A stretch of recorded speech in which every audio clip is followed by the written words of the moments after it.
안녕하십니까. 애동닷컴 운영자 강쌤입니다. 자, 이번 시간에는 에너지관리 기능장 실전 모의고사 기출문제 풀이 5회차 31번부터 보도록 하겠습니다. 자, 문제 31번. 보일러 첨관제로서 슬러지 조정제로 사용되는 것은? 이라고 물어봤습니다. 그래서 이전에도 한번 나왔었는데 슬러지 조정제 세 가지 꼭 알아두셔야 됩니다. 그래서 탄닌, 리그린, 그리고 녹말이 있었죠. 녹말이라고도 하고 뭐 다른 말로 전분이라고도 부릅니다.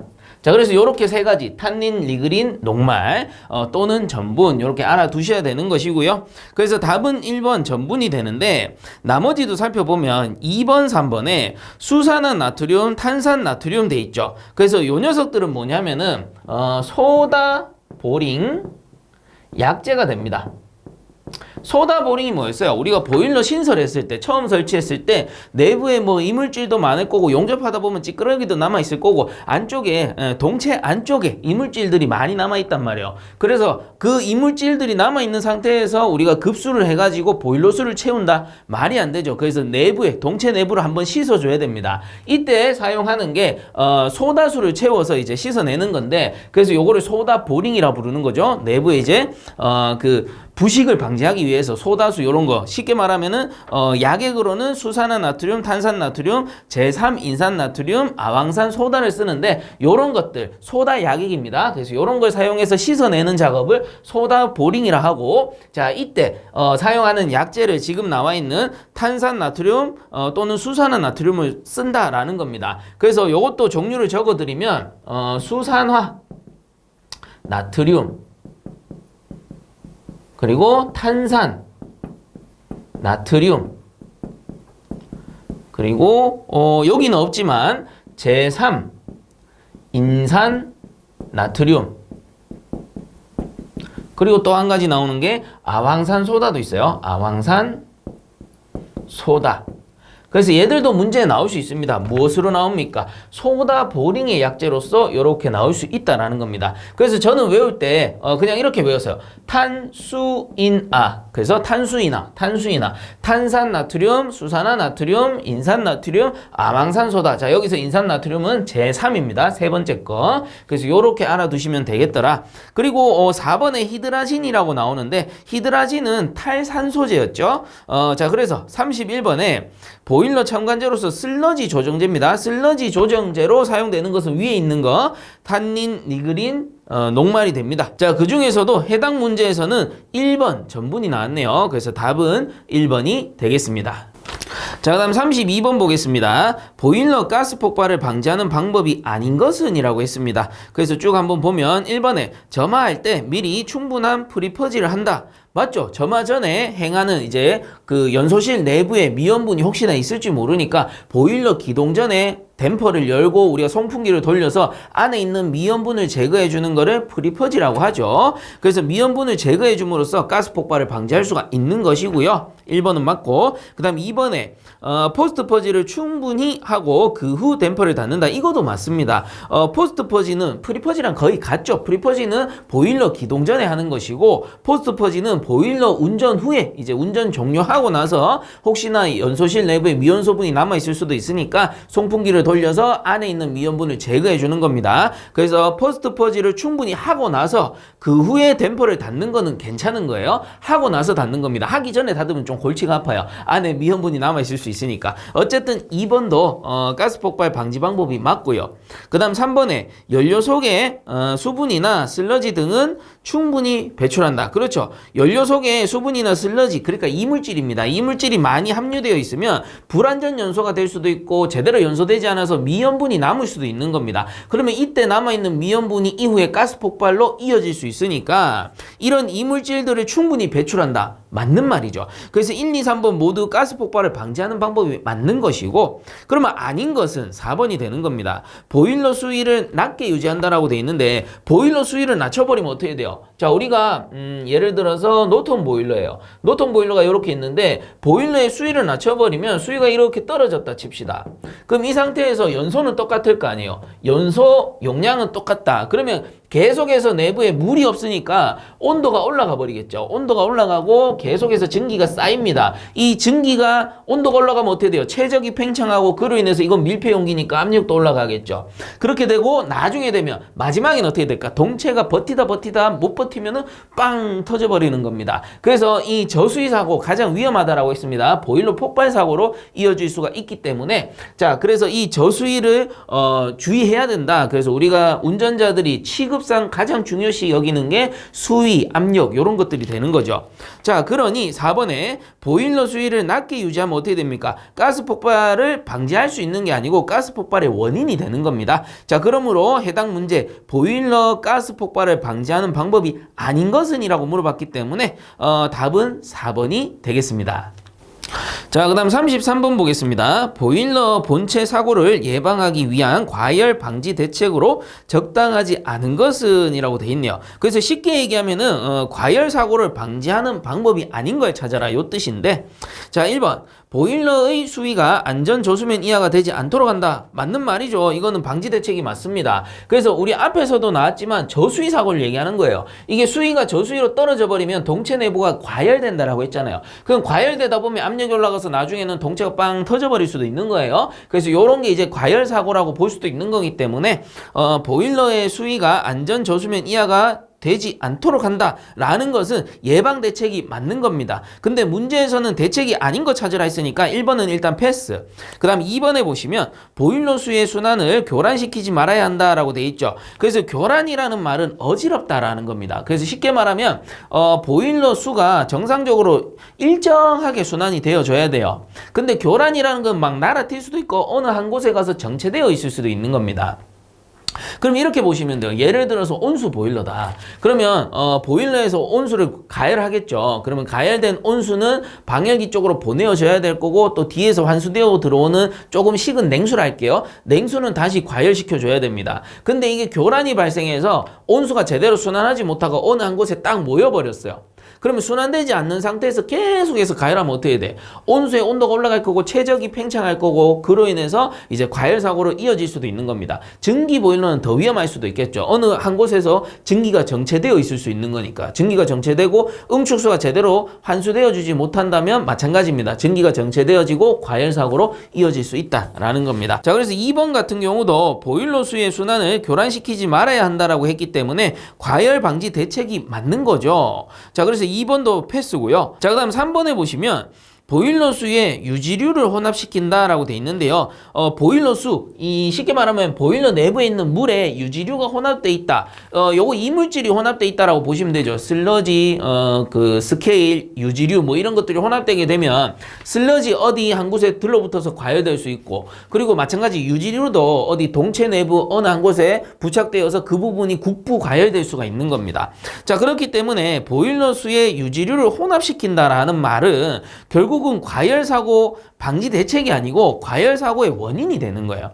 자, 그래서 과열 사고를 예방하기 위한 방지 대책으로 적당하지 않은 거는 3번이 되겠죠. 유지류를 제거해 줘야 되지 유지류를 혼합시킨다? 말이 안 되는 거예요. 그래서 답은 3번이고 4번에 보시면 연소가스의 화염이 세차계 전열면에 닿지 않도록 하여야 한다. 세차계 어느 한 곳에 화염이 집중적으로 분사되면 국부 과열을 이어줄 수가 있는 거겠죠. 자, 그래서 이것도 이제 방지 대책이 맞는 거겠고요. 자, 그러니 33번에 방지 대책으로 적당하지 않은 것은 3번이 되겠습니다. 자, 다음 34번 보겠습니다. 증기 트랩의 일반 사항에 대한 설명으로 틀린 것은 이라고 돼 있네요. 자, 1번 보시면 증기 트랩은 증기와 응축수를 공학적 원리 및 내부 구조에 의해 구별하여 자동적으로 밸브를 개폐 또는 조절함으로써 응축수만을 배출하는 일종의 자동 밸브이다. 그래서 요거 맞는 거죠. 그래서 증기 트랩의 주된 역할이 뭐였어요? 응축수 배출이었습니다. 그래서 증기와 응축수가 혼합되어 들어오면은 요 시간이 지나면 증기가 식는 거죠. 그래서 증기를 가두어뒀다가 식으면은 응축수로 변하니까 증기를 응축수로 만들어서 100% 응축수만을 배출하는 게 증기 트랩의 역할이었습니다. 그렇게 해야지 수격작용이 방지가 되는 거죠. 그래서 1번은 맞는 것이고 그 다음에 2번에 보시면 응축수가 배출되는 구멍인 오리피스, 그래서 우리가 연력학적 트랩에서 오리피스 트랩이 있었어요. 그리고 마지막에 보면 조절기의 지시에 따라 오리피스를 개폐하여 응축수나 공기를 제거하고 증기의 누출을 방지하는 밸브, 그리고 증기와 응축수를 구분하여 밸브를 개폐시키는 조절기, 다른 부품을 내장하고 있는 몸체로 구성이 되어 있다. 그래서 2번 설명도 맞는 설명이고요. 자, 그 다음 3번에 보시면 증기 트랩 바로 직전에 응축수가 있으면 밸브가 닫히고 증기가 존재하면 밸브가 열리는 기능만을 갖고 있다라고 돼 있는데 요게 말이 좀 이상합니다. 그래서 요거를 이제 맞게 바꿔본다면 증기 트랩 바로 직전에 응축수가 아니고요. 증기가 있으면 밸브를 닫아줘야 돼요. 그래야 증기가 빠져나가지 않겠죠. 그래서 닫아둔 상태에서 증기가 식어서 응축수로 바뀌면은 배출을 해줘야 되는 거니까. 그래서 증기가 있으면 밸브가 닫히고, 그 다음 거 증기가 아니고요. 응축수가 존재하면 밸브가 열리는 기능만을 갖고 있다라고 돼 있는데, 자, 일단 증기랑 응축수 말을 바꿨는데 한 가지 더 틀린 게 있어요. 마지막에 보시면 밸브가 열리는 기능만을 갖고 있다라고 돼 있는데, 사실상 트랩은요, 불응축 가스를 제거할 수도 있고 트랩 내부에 현열이 존재하면 현열을 다른 곳에 사용을 할 수도 있습니다. 그래서 열고 닫고의 기능만 있는 게 아니고 부가적으로 다른 것도 할 수 있다라는 거예요. 자, 그래서 틀린 것은 3번이죠. 증기 트랩 바로 직전에 증기가 있으면 밸브가 닫히고 응축수가 존재하면 밸브가 열린다로 바꿔줘야 되고, 뭐 기능만 갖고 있다, 요것도 틀린 거니까 참고적으로 알아두시고요. 그리고 4번 같은 경우는 응축수가 원활하게 배출되지 못하면 증기 공간 내에 응축수가 차오르게 되며 결국 유효한 가열 면적이 감소된다라고 돼 있죠. 이것도 맞는 말인데, 요거 제가 조금 풀어서 설명을 드리자면, 우리가 방열기, 라디에이터가 있다라고 칩시다. 그럼 이쪽에서 증기를 보내서 코일 형식으로 난방을 할 겁니다. 이렇게 빠져나갈 거예요. 이쪽에 증기가 들어온다라고 칩시다. 그래서 증기를 보내어서 난방을 해보니까 기본적으로 이렇게 순환을 시켜보니 여기 이제 비율상 대략적으로 한 80%가 증기 상태로 순환을 했고요. 그 다음에 20% 정도가 응축수 상태로 바뀌어서 환수가 되더라라는 겁니다. 그래서 이렇게 이제 섞여서 나오다 보니까 여기 말단에다가 트랩을 설치해 가지고 증기와 응축수를 모아다가 모두 응축수로 바꾸어서 보내어 줘야 되겠죠. 자, 근데 정상 상태일 때 증기가 80%, 응축수가 20% 이 방열기 내부입니다. 방열기 내부에서 이 정도 존재했다면 사실상 유효열은 한 80% 정도가 된다라고 볼 수가 있겠죠. 근데 트랩에서 뭔가 문제가 생겼어. 원래 트랩에서 증기랑 응축수랑 담아다가 응축수가 일정 비율 이상 올라가면은 이렇게 쫙 보내줘야 되죠. 배출시켜줘야 된다라는 겁니다. 근데 트랩의 출구 쪽에 이물질이 끼었어. 그래서 여기 차단이 돼버린 거야. 그러면 응축수가 차오르더라도 이거 배출을 못 시키는 거죠. 그럼 어떤 현상이 생기냐면은 여기서 식은 응축수가 계속 고이다 보니까 이쪽 편에 방열기 쪽으로도 응축수가 차오르게 되는 거예요. 이런 식으로 차올라 버리는 거예요. 그러면 예를 들어 응축수가 20%였는데 이렇게 차올라 버리니까 이제는 응축수가 80% 돼버리고 증기가 20%로 감소해 버린다, 이런 뜻이 되는 겁니다. 그 말이 원래는 여기서 여기까지가 유효 전열면이었는데 응축수가 차올라 버리면 차가운 응축수가 전열면을 다 먹어버렸죠. 그러니 전열면이 이만큼으로 줄어버리는 거예요. 20%로 줄어버리는 거야. 그래서 유효열이 줄어들어 버리는 거죠. 그래서 증기가 충분히 방열되어서 나올 수 없다라는 겁니다. 자, 이 말을 4번에 보시면 응축수가 원활하게 배출되지 못하면 이 빠져나가줘야 되는데 배출되지 못하면 증기 공간 내에 응축수가 차올랐죠. 차올라가지고 결국 유효한 가열 면적이 감소한다. 유효한 가열 면적이 처음에는 여기서부터 여기 밑에 전부였다면 응축수가 차올라 버리면 응축수가 차올라 버린 만큼 유효 면적을 버리는 겁니다. 위쪽만 남아 있는 거죠. 자, 그런 현상이 발생할 수 있다라는 겁니다. 자, 그래서 4번도 맞는 말이 되는 거고요. 자, 그러므로 34번에 틀린 것은 3번이 되겠습니다. 자, 그다음 35번 보겠습니다. 보일러 강판의 가성치와에 대한 설명으로 가장 거리가 먼 것은 이라고 되어 있습니다. 자, 가성치와 상당히 문제에 자주 나오죠. 그래서 이거 쉽게 설명하면 뭐라고 했습니까? 고온, 고압, 리벳, 보일러에서 발생하는 알칼리 부식이다, 이렇게 알아두시면 된다라고 했습니다. 그리고 좀 더 중요한 거는 뭐였습니까? 발생되는 부분은 보일러의 수면 저부 또는 리벳부였죠.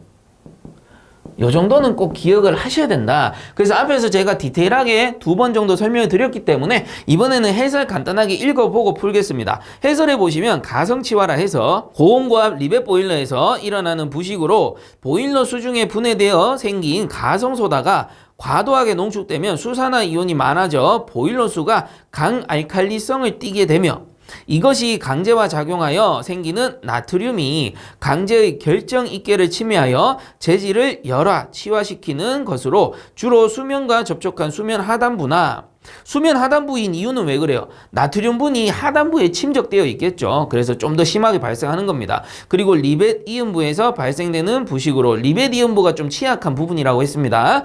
용접 보일러에서는 발생하지 않는다라는 겁니다. 자, 그래서 35번 돌아갑니다. 보일러 강판의 가성치화에 대한 설명으로 가장 거리가 먼 것은이라 했죠.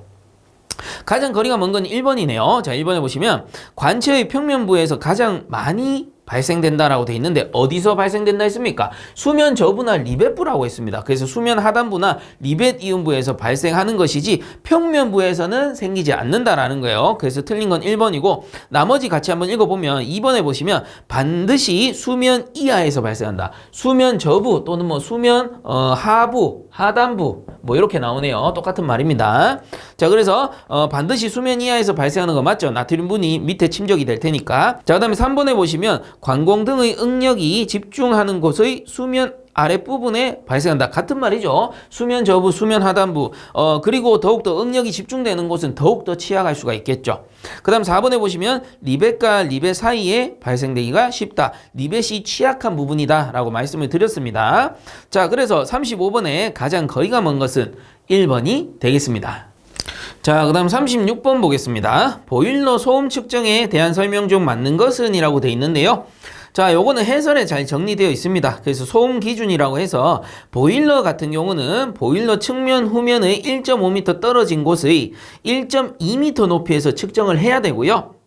95dB 이하여야 됩니다. 95dB보다 높아버리면 소음 기준에 걸린다라는 겁니다.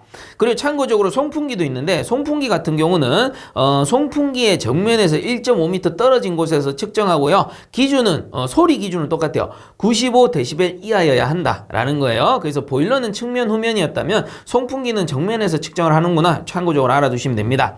자, 그래서 36번에 보일러 소음 측정에 대한 설명 중 맞는 것은 이라고 했기 때문에 답은 3번이네요. 보일러 측면 후면의 1.5m 떨어진 곳에서 1.2m 높이에 측정을 하며 95dB 이하여야 한다라는 겁니다.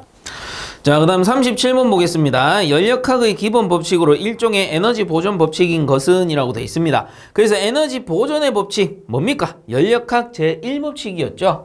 자, 그래서 이 에너지 보존의 법칙은 꽤나 유명합니다. 이 연력학을 배우지 않았더라도 뭐 방송 프로그램에도 뭐 어떤 보존의 법칙 무슨 보존의 법칙에서 응용되어서 많이 사용이 되어지고 있는데 실제로는 여기서 나왔다라는 거죠. 그래서 연력학 제1법칙 에너지 보존의 법칙이라는 거는 에너지는 항시 보존되어진다, 손실되지 않는다라고 가상으로 만들어 놓은 이상적 법칙이 됩니다. 이상적인 상태의 법칙이 되는데 쉽게 설명하면 이런 거죠. 열이 있었어요. 열 에너지가 있었는데 100의 에너지가 있었다면 요걸로 우리가 일을 했어요. 무슨 일을 했는지 모르겠으나 일을 했습니다. 자, 이때 에너지가 보존된다면 100이라는 열로 일을 했기 때문에 100이라는 일량이 생겼겠죠. 자, 그러면 요 일량 100 에너지가 그대로 존재한다면 다시 요 일을 이용해서 열을 할 수 있느냐, 요런 겁니다. 자, 이때 손실이 없다면 이게 가능하다라는 건데 우리 현실에서는 좀 불가능한 상황이죠. 손실이라는 건 존재하기 때문에. 그래서 어쨌든 에너지 보존의 법칙이라는 거는 에너지가 손실되지 않는다, 보존되어 있다라는 법칙입니다. 그래서 그렇구나 이렇게 보시면 되는 거고, 나머지 법칙들도 제가 한번 보여드리면 설명을 해드릴 건데 그냥 여러분들이 문제 풀기에 편한 정도로만 제가 설명을 해드릴 겁니다. 그래서 문제 풀 때 전혀 지장이 없을 정도로 이해만 시켜드린다면 열평형 법칙이라는 거는 이렇게 보시면 됩니다. 어떤 두 물체가 있었어요. 요 두 물체가 있었는데 이 두 물체를 탁 붙일 겁니다. 두 물체를 탁 갖다 붙일 거예요. 그래서 이렇게 딱 갖다 붙였어요. 이때 왼쪽에 있는 게 고온의 물체였고 오른쪽에 있는 게 저온의 물체라면 열은 어디서 어디로 이동합니까? 열이라는 거는 고온에서 저온 쪽으로 이동하게 되어 있습니다. 자, 이 이동하는 상태를 나타내는 게 바로 열역학 제2법칙, 열이동 법칙이 됩니다. 즉, 열이라는 거는 고온에서 저온으로만 이동을 할 수 있고요. 저온에서 고온으로 이동하려면 가운데 보다 더 낮은 저온체가 필요하다, 열기관이 필요하다, 요런 법칙이었죠. 그래서 열이 이동하는 상태를 나타낸다면 제2법칙이 됩니다. 열 이동 법칙이라 해요. 자, 그리고 이게 시간이 지나면 어떻게 될까? 시간이 지나면 두 개의 온도가 같아지는 시점이 오겠죠. 자, 이렇게 같아지는 시점, 그거를 나타낸 게 바로 이 영법칙입니다. 열평형 법칙. 두 개의 온도가 같아졌다. 두 개의 열량이 같아졌다라는 거죠. 그래서 요거를 제0법칙 이라고 보시면 됩니다. 같아진 상태, 온도가 같아진 상태. 그리고 마지막 제3법칙 같은 경우는 어떤 계 내에서 물체의 상태 변화 없이 절대 온도 0도에 이르게 할 수 없다라는 법칙인데 여기서 이제 엔트로피가 관련되어 나와지고요. 뭐 절대 온도 어쩌고 저쩌고 하면은 제3법칙이구나. 요렇게 알아두시면 된다라는 겁니다. 그래서 요 정도만 알아두시더라도 뭐가 0법칙이고 뭐가 1법칙이고 뭐가 3법칙, 2법칙이냐 요 정도는 알아맞출 수 있다라는 겁니다. 그래서 요렇게 정리를 하도록 하겠습니다. 이 정도만 이해를 하시면 되고요. 자, 그러므로 37번에 열역학의 기본 법칙으로 일종의 에너지 보존의 법칙인 것은 답은 2번이죠. 열역학 제1법칙이 되겠습니다. 자, 그 다음 38번 보겠습니다. 비중이 0.9인 액체가 나타내는 압력이 4기압 ATM일 때 이것을 압력수도로 환산하면 약 몇 미터인가 이렇게 물어봤네요. 자, 그래서 여기선 단위에 좀 신경을 쓰셔야 되는데 우선은 공식을 알려드리면 공식은 P는 RH라는 공식입니다. 그래서 이건 뭐였어요? P가 압력이었는데 압력이 kg/제곱미터였고요.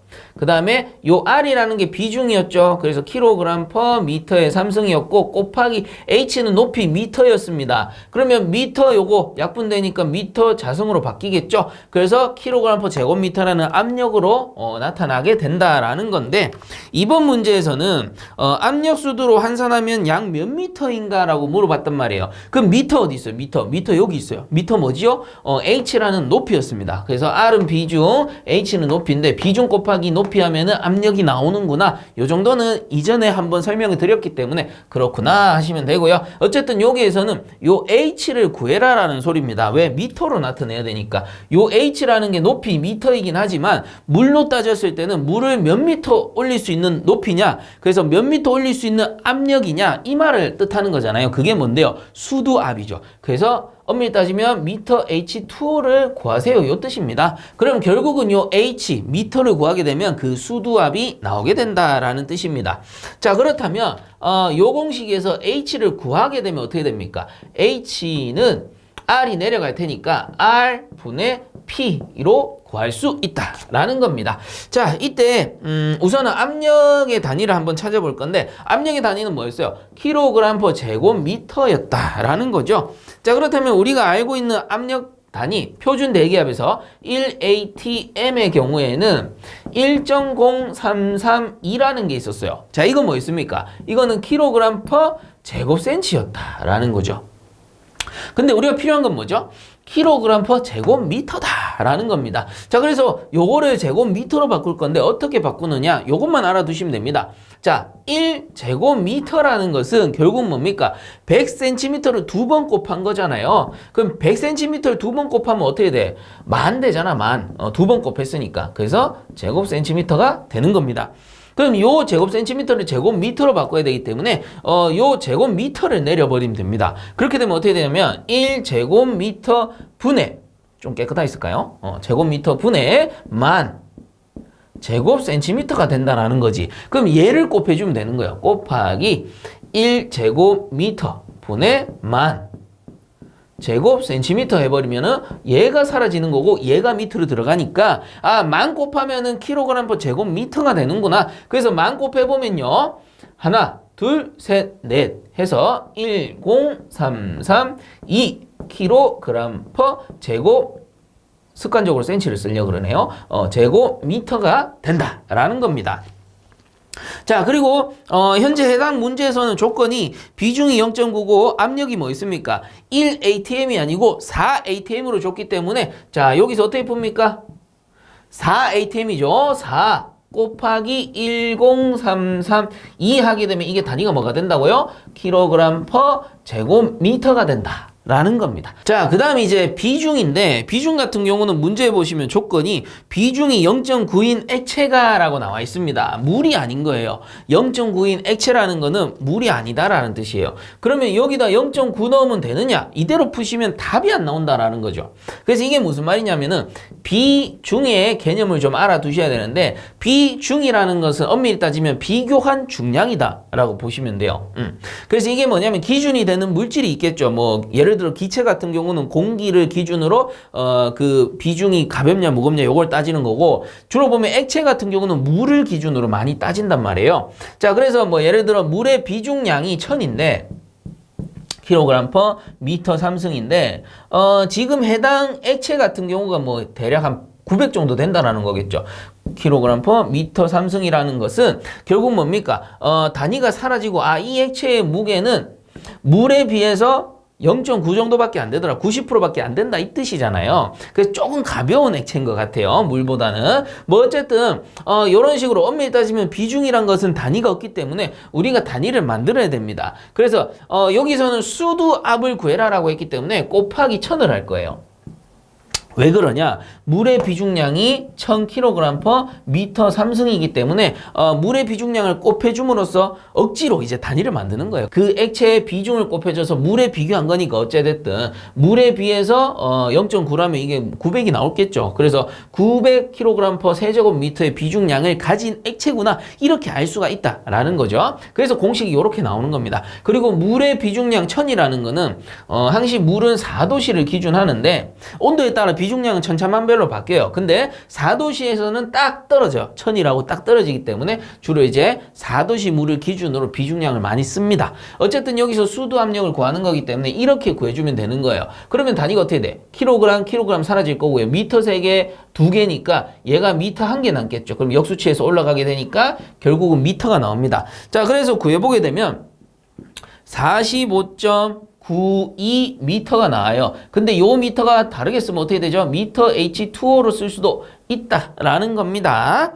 자, 어쨌든 38번의 답은 이렇게 나오네요. 45.9인데 보기에서는 45.9로 나오네요. 그래서 38번의 답은 2번이 되겠습니다.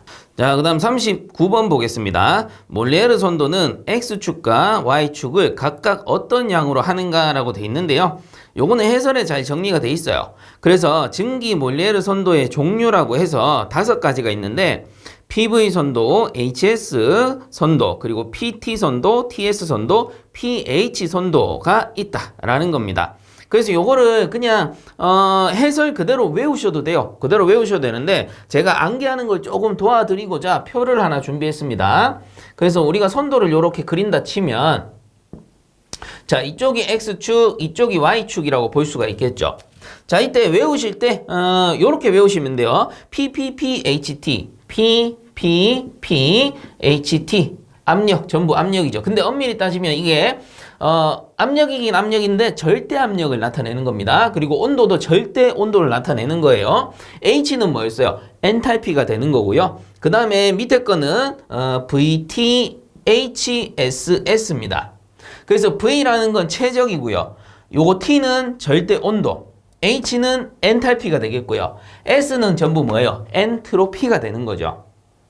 자, 그래서 선도가 총 5가지 PV 선도가 있고요. PT 선도가 있고요.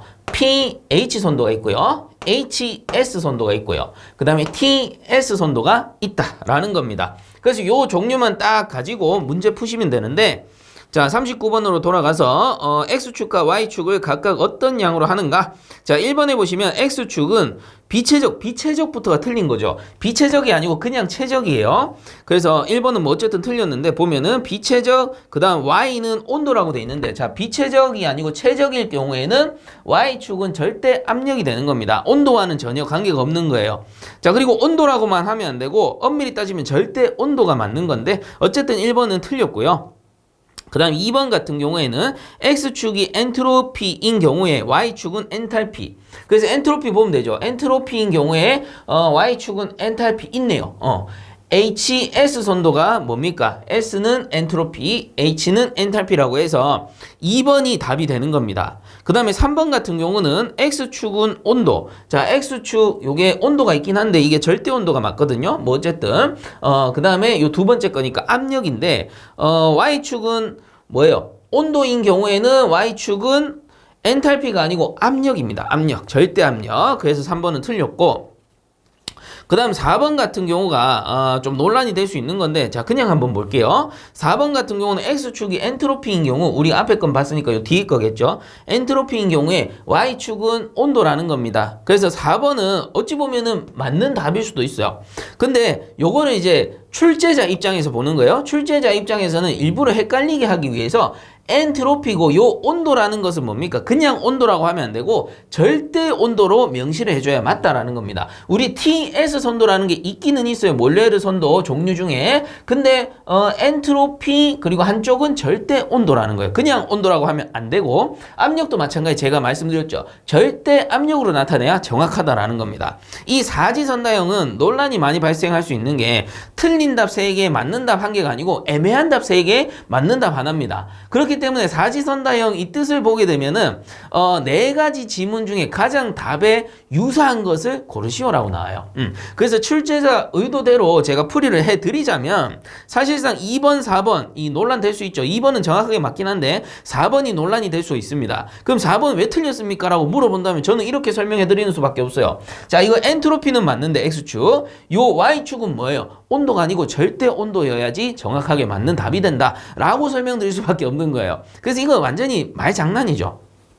근데 어쨌거나 39번에 정확한 답은 2번이 있기 때문에 39번에 여러분들 만약에 이 문제가 그대로 나온다면 이 문제 출제된 그대로 제가 이 복원해서 넣어둔 거기 때문에 문제 출제된 답을 일부러 틀리자고 제가 바꿀 수는 없었어요. 그냥 나온 대로 어차피 문제 은행식이기 때문에 나온다면 이대로 나올 거란 말이에요. 그래서 만약에 이 문제가 나온다면 답은 여러분들 2번 X축은 엔트로피, Y축은 엔탈피. 물론 이제 보기 순서 바뀔 수 있습니다만은 요게 정확한 답이다 라는 겁니다. 자, 그래서 39번의 답은 2번이 되겠습니다.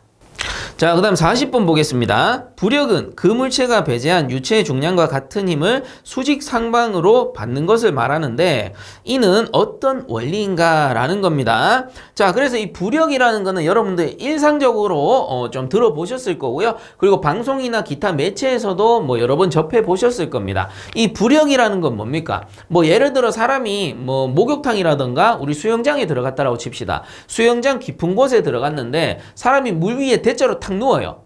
그러면 처음부터 뜨진 않는데 처음에는 이렇게 가라앉죠. 가라앉았다가 시간이 지나면 서서히 이렇게 떠오릅니다. 그리고 물 표면까지 이렇게 떠오르는 걸 보셨을 거예요. 이게 왜 그러냐면은 부력 때문에 그래요. 그래서 물 속에 이렇게 가라앉으면 아래쪽에서 수직 방향으로 밀어 올리는 힘이 작용한다라는 겁니다. 자, 그래서 요 힘을 누가 발견했느냐? 아르키메데스가 욕실에서 샤워하다가 그 욕실 안에 탕이죠. 탕 안에서 이렇게 앉아 있다가 서서히 몸이 떠오르는 걸 느꼈대요. 그러면서 딱 발견한 거죠. 유레카 이렇게 외친 겁니다. 유레카 외치고 발견한 게 바로 이 부력이에요. 그래서 뭡니까? 우리가 몸이 가라앉았을 때 아래쪽 요 면이 닿아 있는 면이 있겠죠. 수면에 닿아 있는 면이 아래쪽에서 수직 방향으로 힘이 작용한다라는 겁니다. 그래서 밑에서 밀어 올리는 걸 부력이라 그래요.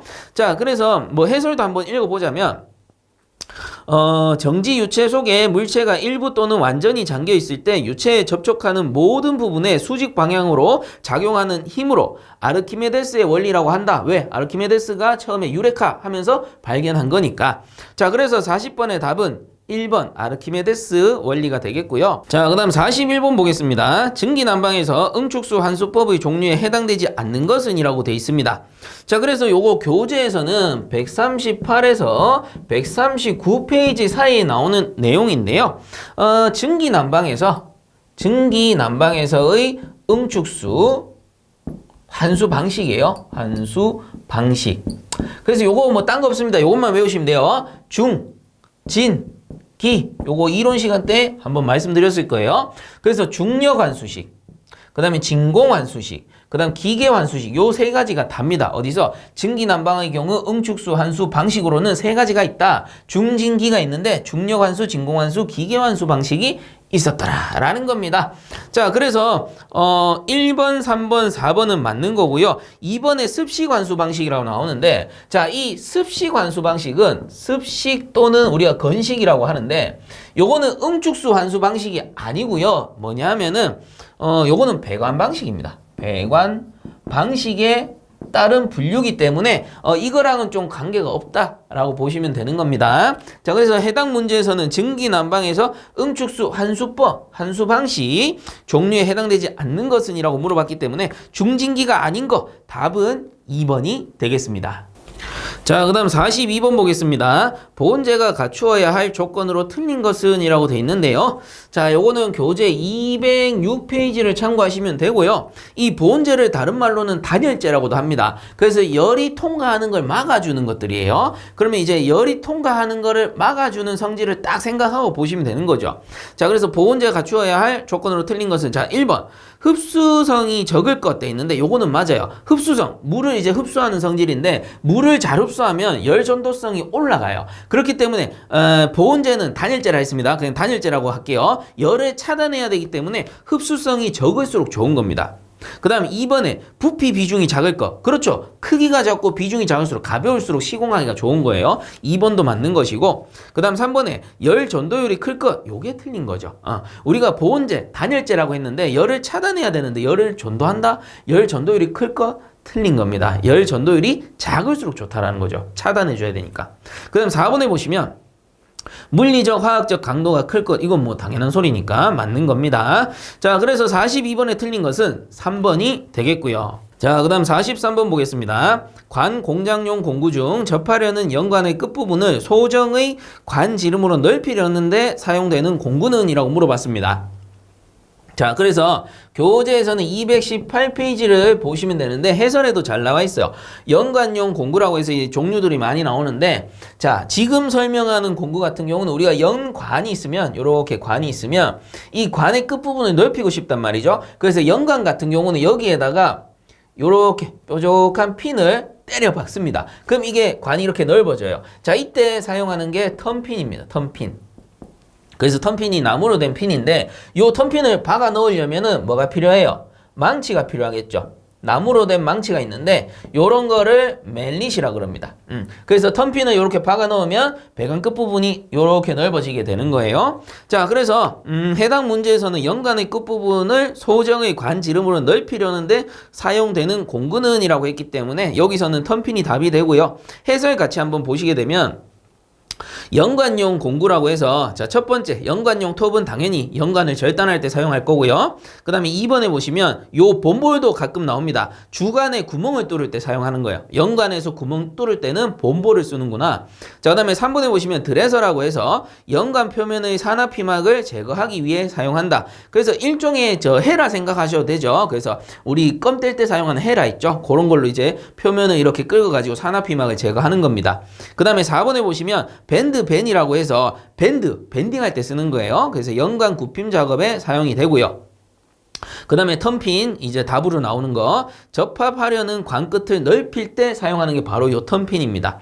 그 다음에 6번에 보시면 멜릿, 턴핀을 때려 박거나 접합부 주위를 오므리는 데 사용하는 나무 해머. 그래서 턴핀에 사용하는 것 뿐만 아니고요, 접합부 배관을 이렇게 때려 가지고 납작하게 만들 때도 사용한다라는 겁니다. 그렇기 때문에 지금 문제와 같이 이 관 끝을 넓히는 데만 사용하는 것은 턴핀이다, 이렇게 정리를 하시면 되겠죠. 자, 그러므로 43번의 답은 2번이 되겠고요. 자, 그 다음에 44번 봅시다. 44번에 보시면 피복재 중에 석회석이나 형석이 주성분으로 되어 있는 피복 아크 용접봉은? 이라고 물어봤습니다. 그래서 답은 1번 저수소개가 돼요. 그래서 주성분이 석회석이나 형석입니다. 그래서 해설해 보시면 저수소개 E4316이라고 해서 피복재 중 석회석이나 형석을 주성분으로 사용하는 것으로 수소 함량이 적어, 그래서 저수소개죠. 균열에 대한 강도가 좋고 구조물의 용접 등에 사용이 된다. 특징으로는 아크가 불안정하고 비드가 거칠며 비드 시작 부분 및 비드 이음 부분에 기공이 생기기 쉬운 결점이 있다. 그래서 용접 작업하기는 좀 까다로운데 작업을 해놓고 나면은 강도는 우수합니다. 저수 소개가. 자, 그래서 44번의 답은 1번이 되겠고요. 주성분을 잘 알아두시면 되는 거예요.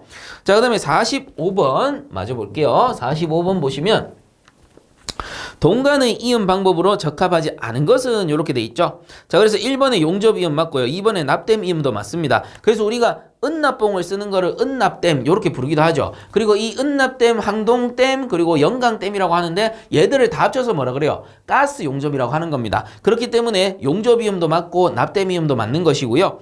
4번에 압축 이음, 압축 이음을 다른 말로 뭐라 그래요? 플레어 이음이라고 하죠. 플레어 볼트너트를 이렇게 조이면서 내부에 나파를 낸 동간이 압축되면서 이음이 되기 때문에 다른 말로는 압축 이음이라고도 하는데 이게 플레어 이음이 되는 겁니다. 자, 그러므로 1번, 2번, 4번은 동간 이음 방법이 맞는 것이고 3번에 보시면 플라스턴 이음이라고 돼 있는데 플라스턴 이음은 연관의 이음 방법 중 하나입니다. 자, 그래서 45번에 동간의 이음 방법으로 적합하지 않은 것은 3번이 되겠습니다. 자, 그 다음 46번 보겠습니다. 벽면에 매설하는 배수 수직관에 접속할 때 사용하는 관트랩은이라고 돼 있는데요. 자, 이거는 해설에 정리가 잘 돼 있으니까 같이 한번 볼게요. 그래서 해설에 보시면 배수 트랩의 종류라고 해서 S트랩, P트랩, U트랩, 박스트랩이 있고요. 자, 이 중에 박스트랩 같은 경우는 세분화된 종류가 보면은 드럼트랩, 벨트랩, 가솔린 트랩, 그리스 트랩 등이 있다라는 겁니다. 그래서 박스트랩 같은 경우는 종류 정도만 알아두시면 되고요. 나머지 S트랩, P트랩, U트랩 같은 경우는 각각의 특징 정도를 한 번 정도는 정리해줘야 된다라는 겁니다. 그래서 한 번만 딱 정리하면 이와 관련된 문제는 틀릴 수가 없어요. 그렇게 어려운 내용이 아니니까 한 번씩 더 봅시다. 자, 그래서 우선은 S트랩인데 S트랩은 위생기구를 바닥에 설치된 배수 수평관에 접속할 때 사용한다라고 돼 있죠. 그리고 여기서 말하는 위생기구 제가 위생설비라고 해볼게요. 위생설비 뭐 기구나 배관을 통틀어서 위생설비라고 하는데 이 위생설비는 우리가 흔히 사용하는 겁니다. 화장실, 욕실 또는 그 싱크대 같은데 사용하는 급수 배수들 있죠. 급배수들 모두가 위생설비라고 보시면 돼요. 우리가 일반적으로 쓰는 가정에 쓸 수도 있고 아니면 사무실에 쓸 수도 있는데 사무실에 탕비실 이런 데 쓸 수도 있는데 위생과 관련된 급배수를 모두 위생설비라고 하는 겁니다. 자, 근데 이런 경우가 있을 수도 있죠. 특별한 경우. 우유를 생산하는 공장인데 이런 경우에는 더욱더 특별한 위생설비가 설치가 되어야 될 겁니다. 그런 거는 제외하고 일반적으로 위생설비라 하면 제가 방금 말씀드린 화장실, 욕실 또는 싱크대, 부엌이죠. 요런 데 사용하는 급배수들을 통칭하는 거다. 이렇게 보시면 된다는 거예요. 자, 그래서 S트랩 한번 보면 위생기구를 바닥에 설치된 배수 수평관에 접속할 때 사용한다라고 되어 있습니다. 자, 그래서 우선은 S트랩인데 자, S트랩 우리 화장실을 생각해 봅시다. 화장실 바닥이 있어요. 이렇게 화장실 바닥이 있을 때 이 화장실의 경우에는 변기가 설치가 되죠. 이때 좌식 변기를 요즘에 많이 쓰는데 저는 요걸 그릴 겁니다. 요렇게 생긴 변기 있어요. 예전에 좀 쓰던 거. 그래서 요즘에는 좀 보기가 드문데 요게 이제 쭈구리 앉아서 볼일 보는 그런 형태의 변기다라고 보시면 되죠. 요즘에는 거의 가정엔 잘 안 쓰고 공용 화장실 이런 데면 거의 설치가 돼 있으니까 잘 보시긴 어려울 거예요. 어쨌든 여기 연결되는 배관의 형태는 좌식 변기나 이놈이나 똑같습니다. 근데 왜 이거 그렸냐? 그리기 쉬우니까. 좌식 변기는 이거보다는 그리기 어렵잖아요. 그래서 이걸로 설명드리는 겁니다. 자, 그래서 요 아래쪽에는 배관이 매설되어 있을 거예요. 이 배관이 뭐라고요? 배수 수평관이다. 수평으로 설치가 되니까 배수 수평관이다. 요 말입니다. 자, 이때 변기에서 배수 수평관까지 배관을 연결하는데 다이렉트로 연결하는 게 아니에요. 어떻게 연결하느냐 하면은 여기서 배관이 나오면은 요거를 이렇게 한번 꺾어요. 그래서 요런 식으로 연결을 합니다. 그렇게 해야지 여기 꺾이는 부분에 봉수가 찹니다. 봉수.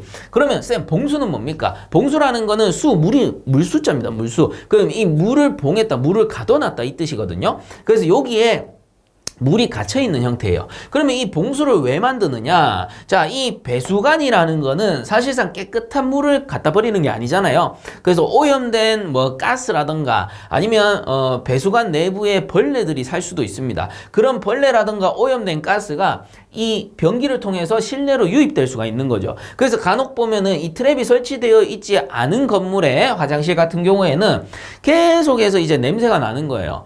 그 왜 그러냐? 봉수가 없으니까. 봉수가 없거나 아니면 오래 사용을 하지 않아서 봉수가 깨어졌거나 둘 중에 하나입니다. 누수가 생겼을 수도 있고요. 어쨌든 이 물이 차 있지 않기 때문에 심한 악취가 나게 되는 겁니다. 그래서 이런 식으로 이제 이게 뭐예요? S 형태로 꺾어 놓은 거죠. S 형태로 꺾어 놓은 요런 거를 S트랩이라고 부른다라는 겁니다. 그래서 S트랩 뿐만 아니고 뒤에 나오는 P트랩, U트랩도 마찬가지인데 요 놈들을 설치하는 이유는 봉수를 만들어서 오염된 가스나 벌레 유입을 막기 위한 겁니다. 그리고 형태에 따라서 요 녀석은 생겨 먹은 게 S 형태로 생겼기 때문에 S트랩 요렇게 부르는 것이고요. 자, 그 다음 두 번째 보시면 P트랩이라고 해서 나오네요. 자, P트랩. 요 P트랩은 뭐냐면 한번 보시면 벽면에 매설하는 배수 수직관에 접속할 때 사용한다라는 겁니다. 그래서 요 P트랩은 우리 욕실 벽을 생각하시면 돼요. 욕실에 벽이 있을 때 이렇게 세면대가 있을 겁니다. 그러면 세수를 한다던가 뭐 머리를 감는다던가 이 세면대에서 사실상 머리 감는 거 안 좋아요. 금방 잘 막히거든요. 그래서 보통 보면은 세면대보다는 그냥 바닥에서 머리 감고 이렇게 배수시키는 게 낫긴 합니다. 당연히 머리카락은 제거해 주는 게 맞겠고요. 자, 어쨌든 요렇게 세면대가 있다면 요게 벽이라고 했잖아요. 그러면 벽 안에는 배수 수직관이라는 게 있을 겁니다. 자, 여기서는 수평관이었다면 벽 아니기 때문에 배수 수직관이 있어요.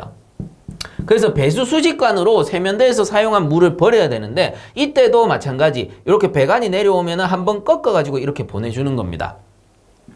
자, 이때 생긴 게 어때요? 요게 꼭 P 모양이죠. 이렇게 영어 알파벳 P 모양으로 생겼다라고 해서 P트랩이라고 하는 것이고 이것도 마찬가지 안쪽에 이렇게 봉수가 차면은 이쪽에서 뭐 유독 가스가 올라온다던가 그러니까 오염된 가스 또는 벌레가 들어오는 거를 막아줄 수 있다라는 겁니다. 이런 식으로 봉수를 형성시킨다라는 거죠. 그래서 P트랩 같은 경우는 모양이 P고 요거는 어디에 설치한다? 이 벽 안에 있는 배수 수직관에 설치한다. S트랩은 수평관에 설치한다. 요거를 기억하시면 됩니다. 자, 그 다음 세 번째 나오는 게 U트랩이네요. 자, U트랩 한번 보게 되면 건물 안의 배수 수평 주간 끝에 설치하여 하수구에서 해로운 가스가 건물 안으로 침입하는 것을 방지할 때 사용한다. 그래서 이번에는 배수 수평 주간입니다. 그러면 이제 배수 수평 주간 같은 경우는 이 하수구 맨홀이라 칩시다. 맨홀 이제 오염된 물을 이렇게 걸러다가 버려주는 건데 이 말단에 우리가 결국은 배수를 시키면 이 말단의 배관이 이런 식으로 들어오게 될 거 아닙니까? 그죠? 그러면 요 수평 주간의 말단에다가 U 형태로 이렇게 꺾어서 트랩을 설치한다라는 겁니다. 그 왜 그래요? 이게 맨홀이라면 맨홀의 악취, 벌레들이 엄청나게 많이 살겠죠. 이게 실내로 유입되는 거를 이 U트랩에서 막아준다라는 겁니다. 그래서 요거는 어디요? 배수, 수평, 주관입니다. 말 그대로 주관. 이 통틀어서 마지막에 버려주는 주관 말단에다가 사용을 하는데 생긴 게 U자 형태고 이것도 마찬가지 봉수를 형성해서 이 하수도 쪽 또는 맨홀 쪽에서 올라오는 유독 물질을 막아주는 형태다. 이렇게 보시면 되겠습니다. 그래서 어려운 내용이 아니죠. 이렇게 한 번만 정리하시면 46번 이와 관련된 문제는 다 풀 수가 있는 겁니다. 그래서 문제 다시 한번 읽어보면 벽면에 매설하는 배수 수직관에 자 벽면에 매설하는 배수 수직관에 접속할 때 사용하는 관트랩은 자 벽면 안에 수직관에 쓰는 거는 P트랩이 된다라는 거겠죠. 자, 그래서 46번의 답은 2번이 되겠습니다. 자, 그 다음 47번 보겠습니다. 열팽창에 의한 배관의 이동을 구속하거나 제한하는 장치로 배관의 일정 방향의 이동과 회전만 구속하고 다른 방향은 자유롭게 이동하는 것은 이렇게 되어 있습니다. 그래서 요거 이제 교재에서는 201페이지에 나오는 내용인데 배관을 구속하는 장치라고 해서 리스트레인트 라는 장치가 있었죠. 그래서 여기서는 대표적으로 앵커, 스토퍼 이거 스토퍼라고도 하고 스톱이라고도 합니다. 자 그리고 앵커, 스토퍼, 가이드가 있었어요. 그래서 얘들 각각의 특징을 정리를 해보자면 앵커 같은 경우는 뭐 딴 거 없습니다. 키워드 하나만 딱 생각하시면 돼요. 완전 고정. 그래서 쉽게 설명하면 콘크리트 안에다가 묻어버리는 거예요. 배관을. 그럼 완전히 고정돼 버리겠죠. 요런 거 이제 앵커라고 하는 거고 자 그 다음에 스토퍼 같은 경우는 배관의 일정 방향과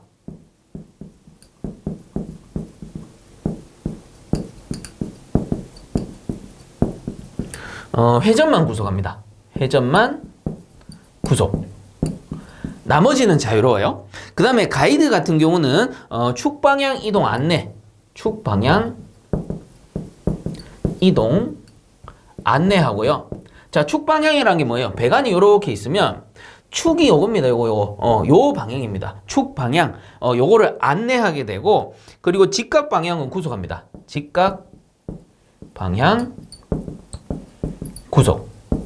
요게 키워드다라고 보시면 돼요. 그래서 직각 방향이면은 뭐 요렇게 봐서 이제 직각 방향이죠. 위쪽으로 이렇게 위아래로 올라간다든가 요런 거는 이제 구속을 하게 된다라는 겁니다. 자, 그래서 다시 한번 배관을 구속하는 장치를 리스트레인트라고 하고, 이 리스트레인트의 종류로는 앵커, 스토퍼, 가이드가 있다. 그리고 앵커 같은 경우는 완전 고정하는 장치였고, 스토퍼라는 거는 배관의 일정 방향과 회전만을 구속한다. 그리고 가이드 같은 경우에는 축방향 이동을 안내한다. 안내하기 때문에 가이드라는 명칭이 붙었습니다. 그리고 직각 방향은 구속하게 된다라는 겁니다. 요 정도 키워드 여러분들 꼭 정리를 해 주셔야 되고, 그렇다면 47번 다시 한번 읽어보게 되면 열팽창에 의한 배관의 이동을 구속하거나 제한하는 장치로, 여기까지는 리스트레인트인데 이제 세부 내용이 나오는 거예요. 배관의 일정 방향의 이동과 회전만을 구속한다. 배관의 일정 방향의 이동과 회전만을 구속한다. 자, 그럼 뭡니까? 스토퍼가 되는구나. 자, 그리고 나머지 방향은 자유롭게 이동할 수 있다. 그래서 47번의 답은 3번 스토퍼가 되겠습니다. 자, 그 다음 48번 보겠습니다. 검사 대상 기기 조종자를 해임하거나 조종자가 퇴직하는 경우 언제까지 다른 검사 대상 기기 조종자를 선임해야 하는가, 이렇게 돼 있는데요. 요거는 교재 268페이지에 나오는 내용이고요.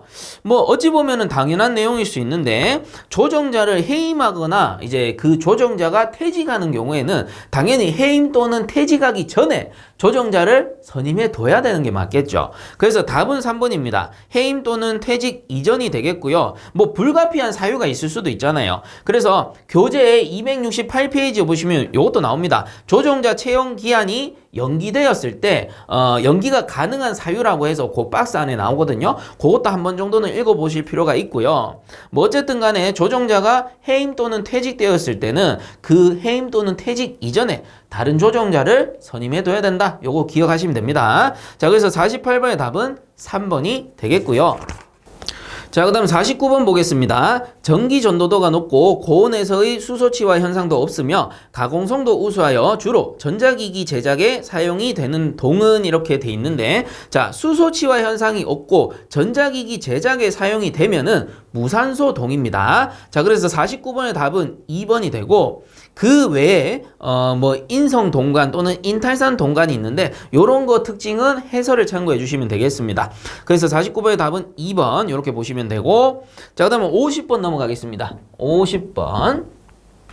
자, 50번 보시면 에너지용 합리화법상 소형 온수 보일러란 전열 면적과 최고 사용 압력이 각각 얼마 이하인 보일러인가? 이전에도 똑같이 한번 나왔던 문제인데 교재에서는 264페이지에 나오는 내용이고요. 해설을 보셔도 됩니다. 자, 그래서 소형 온수 보일러라 함은 전열 면적 14제곱미터 이하이면서 최고 사용 압력이 0.35MPa 이하의 온수를 발생하는 보일러를 일컬어 소형 온수 보일러라고 부른다라는 겁니다. 자, 그래서 50번의 답은 4번이죠. 14제곱미터 이하 0.35MPa 이하가 되겠습니다.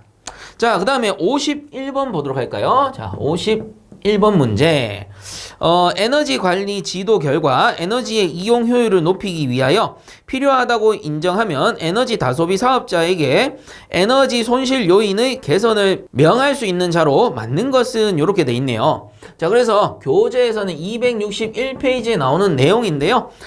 개선 명령을 할 수 있는 자는 2번 산업통상자원부 장관이 되는 겁니다. 그래서 51번 답은 2번 이렇게 정리하고요. 자, 그 다음 52번 보겠습니다. 보통 비스페놀 A와 에피크롤히드린을 결합해서 얻어지며 내열성, 내수성이 크고 전기 절연도 우수하여 도료, 접착제, 방식용으로 쓰이는 것은 이렇게 돼 있는데, 이런 거는 외우는 수밖에 없습니다.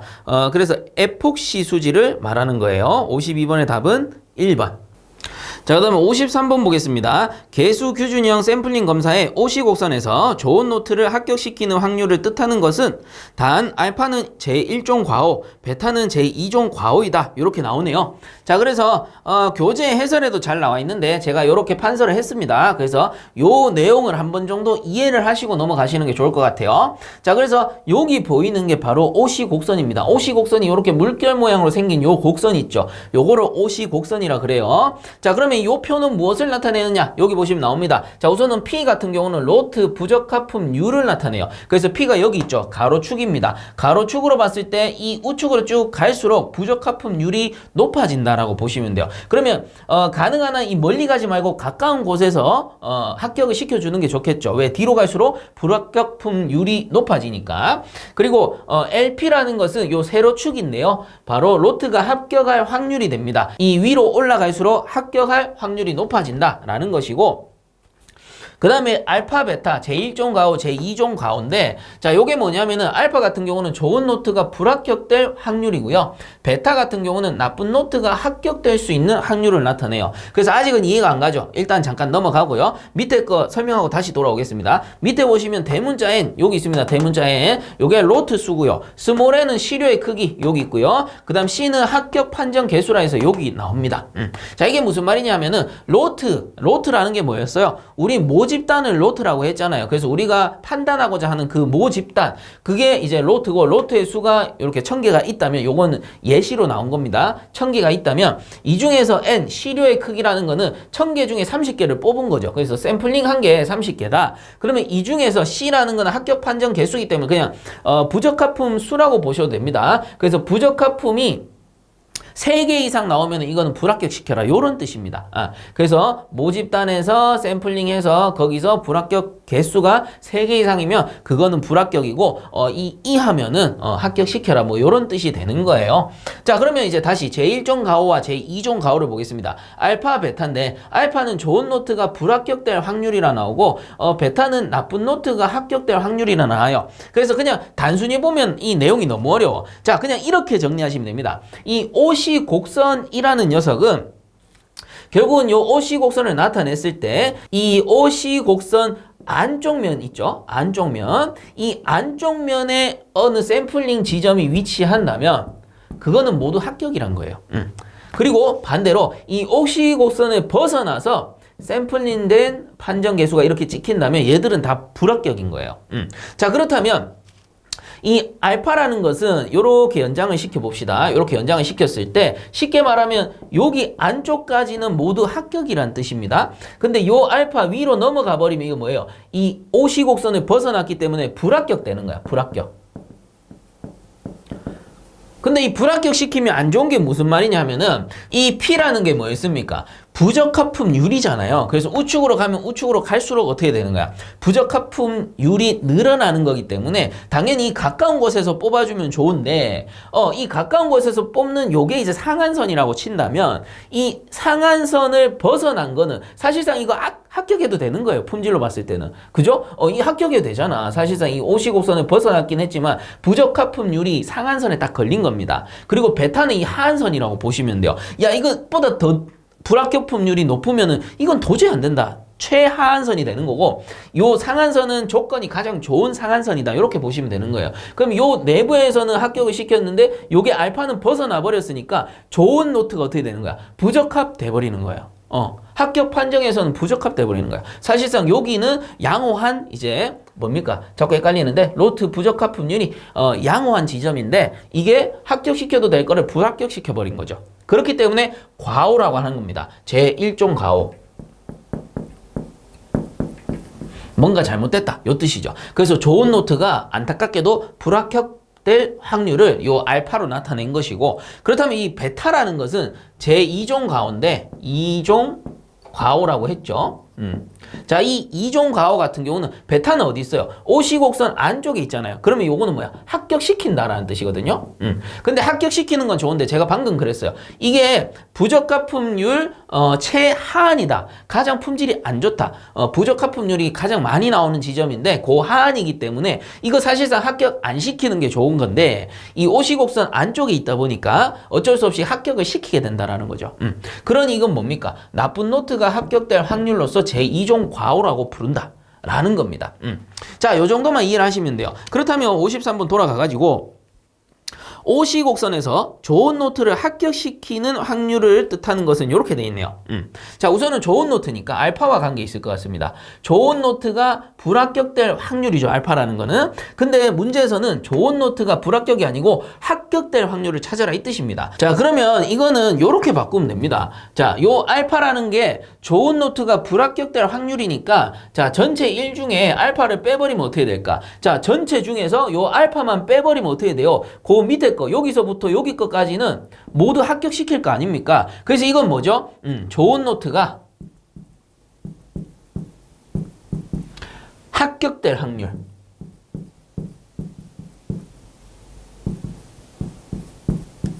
요렇게 된다 라는 겁니다. 자, 그러면 장난칠 수 있죠. 베타 같은 경우는 나쁜 노트가 합격될 확률이니까 자, 1 빼기 베타를 해버리면 어떻게 될까요? 반대로 되는 거예요. 자, 나쁜 노트가 불합격될 확률이 되는 거죠. 자, 요렇게 정리하시면 된다라는 겁니다. 자, 그래서 뭐 크게 어려운 내용 아니에요. 한 번 정도만 이해를 하시면 요런 것들을 여러분들이 응용해서 쓰실 수가 있다라는 겁니다. 자, 그래서 53번에 좋은 노트를 합격시킬 확률을 뜻하는 것은 1 빼기 알파가 된다라는 것입니다. 그래서 53번의 답은 3번이 되겠네요. 자, 그 다음 54번 보겠습니다. 가스 절단에서 드래그 라인을 가장 잘 설명한 것은 이렇게 돼 있습니다. 자, 그래서 드래그 선이라고 해서 이전에 한번 배웠었는데 우리가 철판을 가스 토치로 절단을 할 겁니다. 그러면 요게 가스 토치가 이렇게 있겠죠. 이렇게 있으면 절단 토치가 되는데 여기서 화염이 이렇게 쫙 나오는 거예요. 그럼 여기 이제 단면이 잘려 나가는 건데 요 토치 완성시킵시다. 이렇게 완성시키고 합시다. 그러면 이 절단면을 우리가 육안으로 딱 보게 되면 어떻게 되느냐 하면은 여기 절단면에 는 어떤 선이 이렇게 형성이 된다라는 겁니다. 이런 식으로 형성이 되는데 요 선을 우리가 드래그 선이라고 했죠. 그래서 이런 식으로 생기는 선을 드래그 선이라고 불렀습니다. 그래서 드래그 선이 이렇게 물결 모양으로 나오는 이유는 뭐예요? 윗면과 아랫면에 온도차가 발생하기 때문에 위에서부터 먼저 녹아서 들어가죠. 그래서 끝면이 좀 이제 짧게 나오는 요런 현상이 생긴다라는 겁니다. 그래서 요런 거를 드래그 선이라고 하고, 그리고 드래그의 출발 지점과 끝 지점을 이렇게 연장을 해서 요 지점과 요 지점의 길이를 뭐라고 했습니까? 요 길이를 드래그 길이라고 했습니다. 요 길이를 드래그 길이라고 불렀었고, 자, 그리고 요 드래그 길이 같은 경우에는 평균적으로 판 두께의 20% 정도, 그래서 분수로 나타내면 한 5분의 1 정도의 길이로 나타나게 된다라는 겁니다. 그래서 평균적으로 이 정도로 나타난다. 뭐가? 드래그 길이가. 자, 그렇다면 이 드래그 라인을 가장 잘 설명한 것은, 즉 드래그 라인, 드래그 선을 얘기하는 겁니다. 그래서 답은 4번이 될 거예요. 절단 시 절단면에 일정한 간격의 곡선이 진행 방향으로 나타나는 것. 그래서 진행 방향으로 이렇게 곡선이 나타나는 거를 우리는 드래그 선이라고 배웠습니다. 그래서 54번의 답은 4번이 될 거고요. 자, 그 다음 55번 보겠습니다. 고압배관용 탄소 강관의 KS 기호는? 이라고 물어봤습니다. 자, 그래서 고압배관용 탄소 강관이라고 했기 때문에 SPPH가 됐었죠. 자, 그래서 요게 뭐 있습니까? 스틸 파이프 프레셔 하이입니다. 그래서 하이 프레셔라고 해서 고압배관용 탄소 강관이다 요 뜻이죠. 그래서 요게 이제 압력 기준이 어떻게 되느냐 하면은 기본적으로 고압배관이라 한다면 10메가파스칼 이상인 경우를 고압배관이라고 한다라는 겁니다. 만약에 킬로로 바꾸면 어떻게 돼요? 100kg/제곱cm가 되는 거죠. 그래서 100kg/제곱cm 이상이기 때문에 상당한 고압력이다 이렇게 볼 수 있습니다. 자, 그래서 고압배관용 탄소 강관은 SPPH라는 것이고 하이 프레셔죠. 자, 그 다음에 해설을 기준으로 봅니다. 해설의 두 번째 기호를 보시면 두 번째가 SPP S라고 나오는데요. 자, 요게 뭐였어요? 스틸 파이프 프레셔 서비스입니다. 그래서 위에 거는 고압이었다면 요 녀석은 고압이라는 말이 빠지죠. 그래서 그냥 압력 배관용 탄소 강관이라고 하고요. 요게 압력 기준이 1에서 10메가파스칼 내외에 들어가게 되면은 고압이라는 말이 빠지고 그냥 압력 배관용 탄소 강관이라고 부릅니다. 만약에 킬로로 바꾸면 어떻게 돼요? 10에서 100kg/제곱센치 제곱센치 이내에 들어가게 되는 배관들을 얘기하는 거겠죠. 자, 그 다음에 세 번째 보시면 SPHT라고 나오네요. SPHT라고 해서 요건 뭐 있습니까? 스틸 파이프 하이 템퍼레이처죠. 하이 템퍼레이처는 뭐예요? 고온입니다. 그래서 고온용 탄소 강관이다라고 해서 고온 배관용 탄소 강관 이렇게 부르는 것이고, 요게 온도 기준이 있죠. 고온이기 때문에 몇 도시냐? 350도씨를 넘어가게 된다면 이상인 경우에는 우리가 고온 배관용이다라고 표현을 하는 겁니다. 자, 그다음에 이제 네 번째 나오는 게 SPPW라는 기호가 나오네요. 자, 그래서 요게 수도용 아연, 도금, 강관 요렇게 부릅니다. 자, 그래서 SPPW 스틸 파이프 파이핑 워터가 되는 거예요. 그래서 워터기 때문에 수도용 아연, 도금, 강관이다 라는 거죠. 자, 그리고 참고적으로 좀 헷갈릴 수 있는 게 뭐냐면은 이번 문제에서 나온 SPPW 뿐만 아니고 요런 기호도 있어요. SPW 요런 기호도 있죠. 그래서 이거는 뭐였습니까? 스틸 파이프 웰딩이라고 해서 용접용 탄소 강관이 됩니다. 그래서 용접용이랑 수도용이랑 기호가 비슷하기 때문에 헷갈리지 마시라고 한번 표시를 해드리는 거예요. 그래서 이번 문제에서는 SPW가 아니고 SPPW라고 했기 때문에 수도용 아연, 도금, 강관이다 라고 보시면 되는 겁니다. 자, 그래서 네 가지 이렇게 정리를 하도록 하고요. 결국 55번의 답은 고압 배관용 탄소 강관의 KS 기호라고 했기 때문에 SPPH라고 해서 1번이 답이 되겠습니다. 자, 그 다음에 56번 보겠습니다. 유관리도의 관리 한계선을 구하는 식으로 옳은 것은 이렇게 돼 있네요. 자, 그래서 요 내용이 교재에서는 308페이지에 나오는 내용이고요. 요 공식 자체는 정해져 있는 거기 때문에 외우시는 게 가장 편하긴 해요. 자, 그래서 얘들이 무엇을 나타내는 거냐 하면은 우리가 관리도를 그려보면 이런 식으로 관리도를 그릴 수가 있는데 이전에도 한번 했습니다. 수직 방향을 퀄리티라고 했고요. 그 다음 수평 방향을 샘플이라고 했습니다.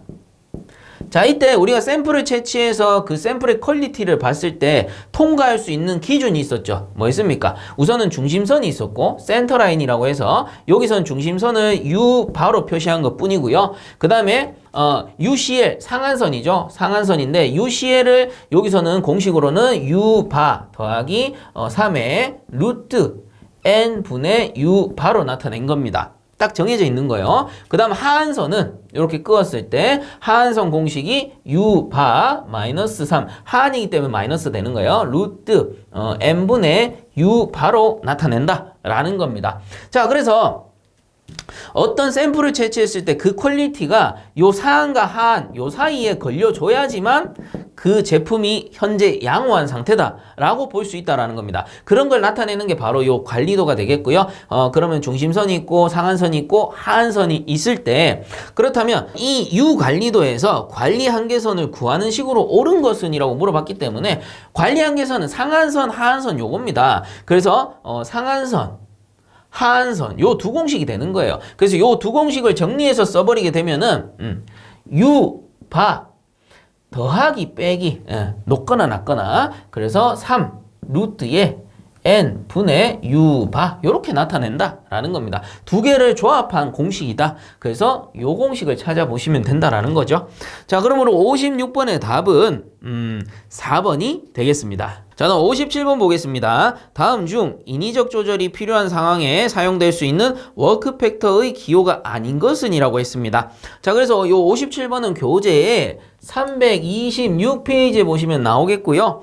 해설에도 잘 나오는데 같이 보겠습니다. 자, 워크 팩터라고 해서 동작 신호 분석, 워크 팩터에 주로 사용되는 기호는 이라고 되어 있습니다. 그래서 일시정지 같은 경우는 데피니트 스탑이라고 해서 D를 땄고요. 그 다음에 방향 조절 같은 경우에는 스틸링이라고 해서 S를 땄고, 그 다음에 주의 같은 경우는 프리커션에서 P를 땄습니다. 그 다음에 방향 변경 같은 경우는 change of direction이라고 나오는데 change of direction? C 아니면 D가 돼야 될 것 같은데 요거는 U로 나타내죠. 그래서 방향 변경 같은 경우만 이 기호가 따로 별도로 나오기 때문에 U는 따로 외워주셔야 됩니다. 그래서 저는 어떻게 외웠냐? 방향 변경이니까 U-turn, U 이렇게 외웠다라는 겁니다.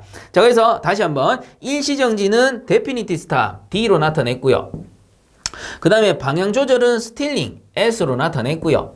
그 다음에 주의 같은 경우는 precaution이라고 해서 P로 나타냈고요. 그 다음에 마지막에 방향 변경은 change of direction인데 요거는 기호가 다릅니다. 자, U-turn 한다, U. 저는 이렇게 외웠다라는 겁니다. 방향 변경, U-turn 이렇게 DSPU가 되는 겁니다. 자, 그래서 57번에 워크 팩터의 기호가 아닌 것은 2번이 되겠습니다. 자, 그 다음 58번 보겠습니다. 다음 중 통계량의 기호에 속하지 않는 것은 이렇게 돼 있네요.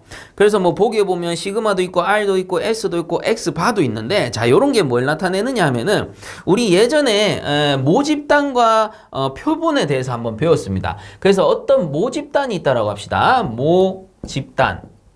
자, 요 모집단은 우리가 흔히 로트라 그래요. 로트. 자, 그래서 이 모집단을 N이라고 나타냈을 때 요 모집단의 특징은 서울시다. 서울시 남자를 나타낸다. 자, 그러면 이 서울에 사는 남자가 엄청나게 많을 거 아닙니까? 그래서 각각의 특징을 찾지 못하기 때문에 우리는 어떻게 해요? 이 중에 몇 명을 뽑아야 돼. 뽑는 과정을 뭐라 그랬어요? 샘플링 한다. 샘플링. 자, 이때 샘플링 되어 나오는 요 데이터를 우리는 표본이라고도 하고 시료라고도 했습니다. 엄밀히 따지면 통계량이 되는데 뭐 일단은 그렇구나 합시다. 그래서 요거를 스몰 n으로 적었죠. 그렇다면 이 서울시에 사는 뭐 예를 들어 데이터를 30대 남자의 데이터를 뽑고 싶다. 일부를 뽑아온 겁니다. 30대 남자. 그럼 이 30대 남자의 특징은 뭐 집이 있을 수도 있고 없을 수도 있고 결혼을 했을 수도 있고 안 했을 수도 있고 아기가 있을 수도 있고 없을 수도 있는데 계속해서 샘플링 해보면 데이터가 어느 정도 취합되는 부분이 생기겠죠. 그럼 어떻게 하느냐? 요 데이터를 가지고 우리는 다시 서울시 남자는 요런 특징이 있겠더라 라는 추정을 하게 된다라는 거죠. 그래서 요게 추정하게 된다라는 겁니다. 자, 요거를 조금 더 간소하게 나타내 본다면 이 서울시 남자를 우리는 모수라고 부릅니다. 모수라고 부르고요. 기호는 N으로 쓰게 될 겁니다. 자, 그 다음에 서울시의 30대 남자 요 데이터를 여기서 샘플링 해낸 데이터를 우리는 앞으로 통계량이라고 부를 겁니다. 통계량. 자, 그래서 이 모수와 통계량을 비교해서 나타내야 돼요. 모수와 통계량이 있다면 자, 요거 이제 해설에 나오는 내용입니다. 자, 모수에서의 평균은 U로 나타냅니다. 그 다음에 통계량에서는 X바로 나타내요. 기호가 다르다라는 거죠. 그 다음에 분산 같은 경우에는 요게 이제 시그마 제곱이 되고요. 그 다음에 통계량에서는 S의 제곱이 됩니다. 자, 그리고 표준 편차라는 게 있는데 표준 편차 같은 경우는 모수에서는 시그마로 나타내고 그 다음에 통계량에서는 통계량입니다. 통계량에서는 S로 나타냅니다. 요 제곱이 빠져버린 거예요. 자, 그 다음에 범위 같은 경우는 모수에서는 없고요. 통계량에서는 레인지라고 해서 R로 표시를 합니다. 그 다음에 비율 같은 경우는 모수에서는 대문자 P, 그 다음에 통계량에서는 소문자 P로 나타낸다. 요 정도 정리해 주시면 되겠습니다. 자, 그래서 위에서부터 요게 평균, 그 다음에 분산, 데이터가 얼마나 흩어졌느냐, 그 다음에 표준 편차, 그리고 레인지, 범위, 마지막에 요 잘 나오진 않는데 그냥 알아만 두세요. 비율. 그래서 요 위쪽으로, 레인지 위쪽으로 많이 나옵니다. 자, 그래서 58번에 다시 보시면 다음 중 통계량의 기호에 속하지 않는 것은, 통계량의 기호는 얘들입니다. 얘들. 그럼 통계량 기호 아닌 거는 1번 같은 경우 시그마는 뭐였죠? 시그마는 모수의 기호가 되는구나. 자, 그래서 틀린 것은 1번이고 나머지 R, S, X바 같은 경우는 통계량의 기호가 되겠더라 라는 거죠. 자, 58번 답은 1번 이렇게 정리하도록 하겠습니다. 자, 그다음 59번 보겠습니다. 예방보존의 효과로 보기에 가장 거리가 먼 것은이라고 돼 있죠. 자, 그래서 요 내용이 교재에선 327페이지에 나오는 내용인데 이 예방보존이란 건 설비보존의 방법 중에 하나입니다. 그래서 해설을 보게 되면 예방보존이라 해서 설비의 건강 상태를 유지하기 위해 계획적으로 일정한 사용 기간마다 실시하는 것으로 고장이 발생하여 야기될 수 있는 손실을 최소화하기 위한 예방활동으로 예방보존을 하는 쪽이 비용이 절감되는 설비에 적용하는 보존 방법이다. 이렇게 돼 있죠.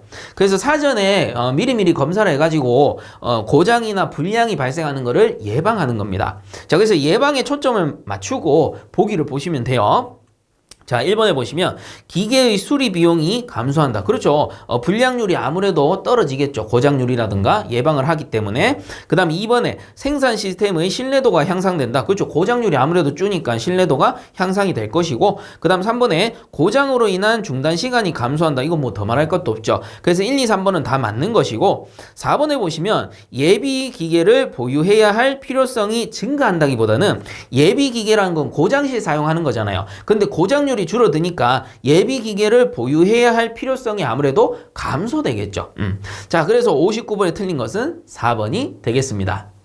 자, 그다음 60번 보겠습니다. 어떤 회사의 매출액이 8만원, 고정비가 15,000원, 변동비가 4만원일 때 손익분기점 매출액은 얼마인가 이렇게 나오네요. 그래서 손익분기점 매출액을 구하는 공식이 이렇게 나오고요. 교재에 보시면 314페이지에 나오는 내용입니다. 그래서 이 공식들을 그냥 외워서 푸셔도 되는데 한 번 정도 짚고 넘어가자면 우선은 BEP, 여기 이제 손익분기점을 나타내고 매출액으로 구할 수도 있고 또 다른 요소로 구할 수도 있는데 매출액으로 구할 때는 한계 이익률분의 고정비가 되는 거예요. 그래서 한계 이익률, 내가 벌어들일 수 있는 이익률을 얘기하는 것이고, 고정비라는 거는 뭐 예를 들어서 떡볶이 집을 한다. 그러면 떡가래 비용이라든가 고추장 비용 이런 거 고정적으로 들어가는 고정비가 있겠죠. 그 사람을 고용해서 쓰면 인건비도 고정비에 포함이 되는 것이고, 그래서 한계 이익률분의 고정비를 하게 되면 손익분기점이 나오는데, 조금 더 디테일하게 들어가면 한계 이익률이라는 것은 1 빼기 매출액분의 변동비가 되는 거예요.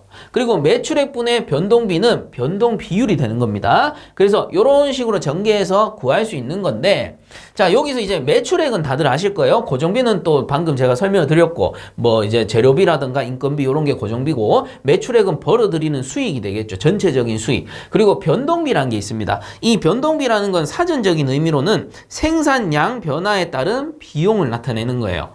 그래서 생산을 많이 하면 많이 팔 수도 있는데 거기에 따른 비용이 또 들어갈 수가 있다라는 거죠.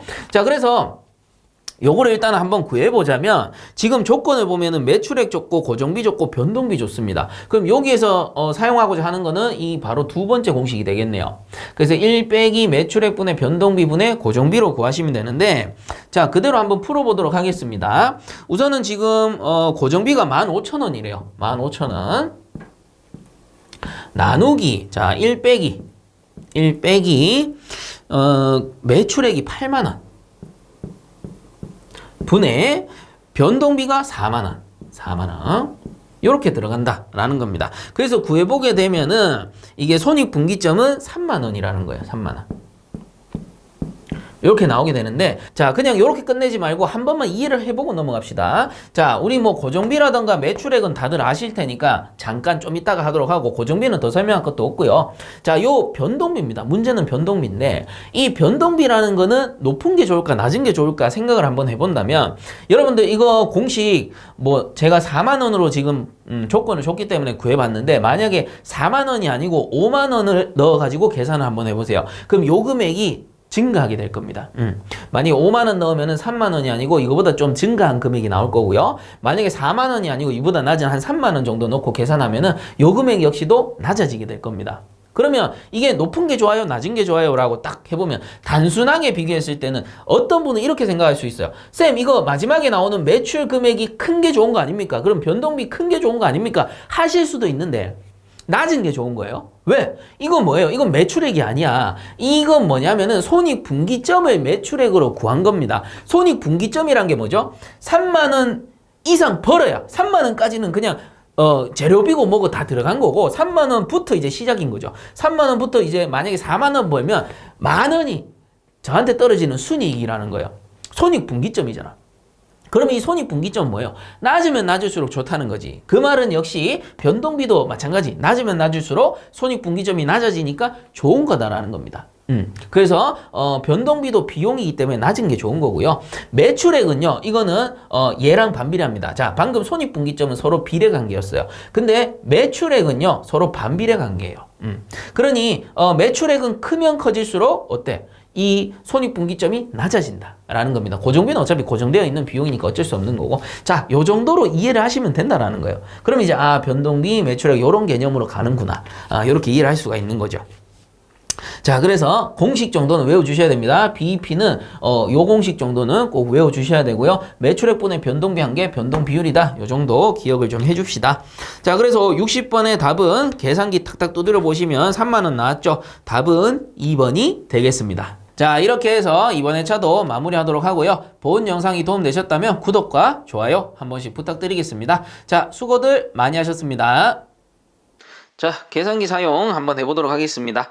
우선은 7번 문제네요. 7번 문제 분수기호 그대로 넣으시면 되고요. 3600, 그 다음 내려가서 1 곱하기 갈로 여시고 70 마이너스 60 하고 닫고 갈로 닫고 곱하기 60 이렇게 해주면 되겠네요. 는 하게 되면은 6 나옵니다. 그래서 6kg per 민이 나오는구나 이렇게 확인하실 수 있고요. 자, 그 다음에 8번 봅시다. 8번 같은 경우도 요건 쉽네요. 그냥 100 곱하기 0.33 곱하기 갈로 여시고 240 빼기 20 갈로 닫고 는 해보면 7260 kcal per hour 정확하게 나오고요. 자, 그 다음에 22번 보겠습니다. 22번 두 가지 공식이 나오네요. 자, 첫 번째 공식 응축수 발생량이라고 해서 분수기호 넣으시고 650 곱하기 300 자, 그 다음 넘어가고 533.2 하면은 얼마가 나옵니까? 365.7이 나오겠습니다. 자, 그리고 이제 두 번째 공식 분수 하시고 그 다음에 365.7 곱하기 1.3 그래서 365.7이 방금 구한 응축수 발생량인 거고요. 곱하기 1.3 해가지고 이제 배관에 그 응축수 발생량까지 가산을 해준 겁니다. 자, 그 다음 내려가서 60, 그 다음 넘어가서 곱하기 3 해주게 되겠죠. 자, 이렇게 해주게 되면 23.77 그래서 7에서 반올림, 두 번째 7에서 반올림 하게 되면은 23.8 리터 퍼 민이 나오겠습니다. 자, 그 다음 30번 문제 분수기호 넣으시고 230, 그 다음 넘어가서 다시 분수 한 번 더 클릭하고요. 이번에 파이 들어가는데 요거를 3.14로 넣어주셔도 상관은 없습니다. 근데 저는 좀 더 정확하게 하고 싶으니까 위에 있는 요거 노란색 시프트 있죠? 시프트 누르시고 여기 보시면 아래쪽에 n스 왼쪽 옆에 보시면은 곱하기 10의 x승 위에 보면은 노란색 파이가 있습니다. 자, 요거 눌러주시면 파이가 들어가요. 그 다음 곱하기 0.3 제곱이니까 요 x제곱 눌러주시면 되고요. 넘어가서 4, 그 다음 넘어가서 곱하기 1000 해주면 되겠네요. 자, 이렇게 구해보면 3.25 m/s가 나오겠습니다. 자, 그 다음에 38번 볼게요. 요거는 분수기호 놓으시고 4 곱하기 10332 그 다음 넘어가서 0.9 곱하기 1000 입력해주게 되면 분수로 나오는 거 소수로 바꾸려면 여기 SD 클릭해주면 45.92 m H2O가 나오겠습니다. 자, 그 다음에 60번 요거 분수기호 넣으시고 15,000원 그 다음 넘어가서 1 빼기 분수기호 넣으시고 4만원 넘어가서 8만원 이렇게 넣고 는 하게 되면은 3만원 정확히 나오게 됩니다. 그래서 손익분기점은 3만원이구나 이렇게 정리하실 수가 있겠죠. 자, 이렇게 해서 계산기 사용 방법까지 마치도록 하겠습니다. 자, 수고들 많이 하셨습니다.